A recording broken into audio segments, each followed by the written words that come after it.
Ward 3 Councillor Ronaldo Agostino put forth a notice of motion so that asking council to rescind their support for the CTS site located at 101 Wyandotte Street West. We are here to say that that is unacceptable. The human cost is too high. People will die while we delay and talk and consult and waffle over who deserves healthcare and who doesn't.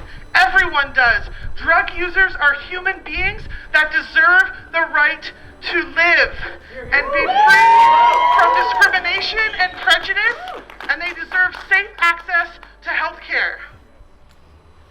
So thank you to each and every one of you who are here to make sure that that voice is loud. There are voiceless people out there who have already passed and families who have already buried loved ones. We say no more. No more lives should be lost because we want the best location possible for them because it looks good for somebody else and bad on others. We are here to say no. Harm reduction saves lives. The CTS saves lives. Delaying healthcare sucks. Ronaldo Agostino's motion sucks. So we are here to be loud and say, no way, Jose, this is not happening. But I want to point out that this was immediately after an opioid emergency has been declared in Windsor only a few weeks ago, after 13 people overdosed in a single week. We need to be clear, this is not about the location of the CTS, as Councillor Agostino and his reactionary allies in the City Council claim. This is about preventing life-saving services from being accessed by those who need them. Shame!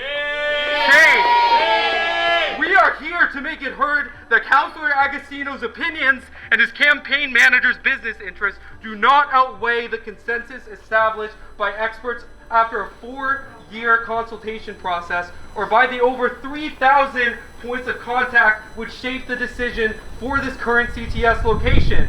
His fear-mongering and opportunistic efforts certainly do not outweigh the value of human lives. If Ronaldo's motion passes, more people will die, and they do not have to. That is why we are here today. Windsor's supposed to be a progressive city. We're in a state of emergency.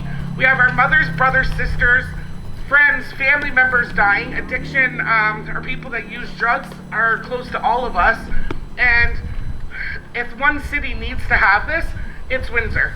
And I don't understand. We don't have the time to wait. I work with people who use substances every single day, and I'm telling you, these are beautiful people. These are beautiful people. We need to stop the stigma, and we need to do something today. Thank you, everybody. Business owners have been used as a pawn by Agostino and Drew Dilkins. Shame on them. I'm a business owner 1 block, and I was never contacted by Agostino. I was never contacted by Drew Dilkins to ask how I feel about this. I am in complete support of the location. It is 1 block from my business, and I know that the location is going to make my business safer. I am ashamed of my council for using me and my businesses in my neighborhood as pawns for their game. It is not fair. Shame on them. Shame on them. The people who suffer from addiction to illicit drugs typically commit property crimes and get sent to jail. People who suffer from addiction to alcohol often commit violent crimes, often against their spouses, and they get sent to rehab with 6 weeks paid off. There is a gross difference between an arbitrary line that's drawn by people who have no understanding and no addiction between the harms of substance abuse, whether it be caffeine, alcohol, or prescription medication, and substance abuse of illegal substances. The war on drugs, as God bury his lack of soul, Ronald Reagan dubbed it in the 1970s, is the longest, most expensive, and least successful war in human history. And there's a soldier of the war on drugs who just won a downtown election and brought this motion. On October 25th, the day after he was elected, Ronaldo gave an interview with CBC. And he said, I don't have the exact quote, but something to the effect of, I don't put Windsor in a slot with Winnipeg or other small cities. I want Windsor to be mentioned in a slot with Toronto, Vancouver, and Montreal. You're here. You know what Toronto, Vancouver, and Montreal have? Fucking safe consumption sites! If you want to be Vancouver, we're already 20 years behind, pal. They opened the first safe consumption site in 2003.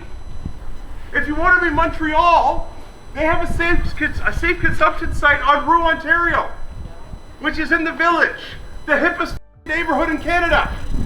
Their neighbors are gourmet restaurants, gourmet grocers, design shops.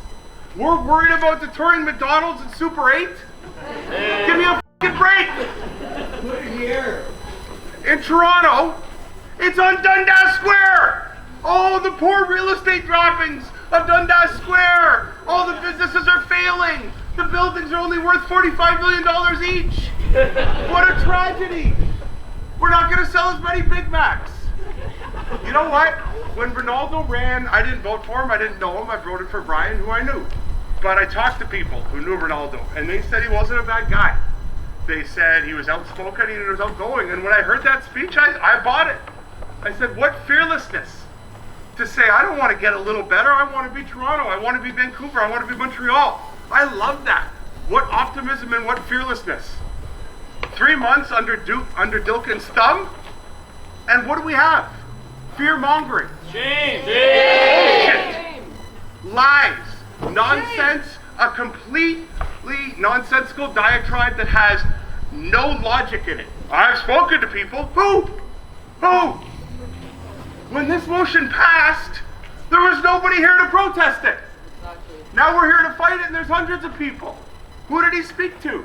We have business owners here. Who did he speak to? Give me one quote that wasn't by his campaign manager. One person. Just listen. If the people I know who said you were a decent guy, then think about it. You're saying, what's the rush to open this thing? What's the rush to oppose it? Spend a couple weeks. Think about this. Listen to people who are dying. Listen to mothers, brothers, fathers, sisters who have lost people. People are dying all the time, and we're worried about sales at a Super 8 and a fucking duty-free store? Give me a fucking break. Too many people die alone because they do not have access to prejudice, judgment-free, life-saving health care. Consumption treatment services are surrounded by myths and stigma and misinformation. But I say no longer, no more. Shame to everyone who believes the lies and the myths and are prejudiced against people who use drugs.